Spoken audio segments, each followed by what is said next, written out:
رات کو جاگو تو حضرت عمر رضی اللہ تعالیٰ عنہ کی طرح کہ رات میں گشت فرما رہے ہیں،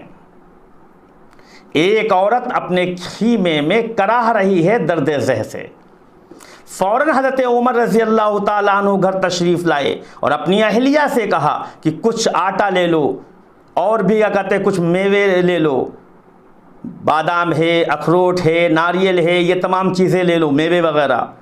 اور یہ لے کے فوراً کیا کہتے ہیں نام لیجیے اس کو، جب اٹھایا اس گٹھری کو جب اٹھانے لگے تو حضرت اسلم رضی اللہ تعالیٰ نے جو غلام تھے آپ کے، انہوں نے لینے کی کوشش کیا تو کہنے لگے کیا کل قیامت کے دن میں میرا بوجھ اٹھاؤ گے؟ نہیں اٹھانے دیا، خود وہ بوجھ لا کے اس خیمے کے قریب پہنچے اور اہلیہ کو کے ہاتھ میں دیا اور اہلیہ کو اندر بھیجا اور کہنے لگے جاؤ جو اس کی مدد ہو سکے وہ اس کی کرو،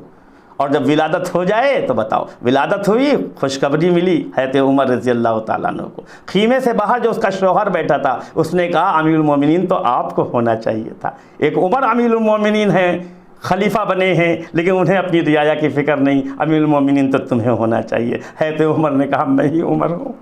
میں ہی عمر ہوں۔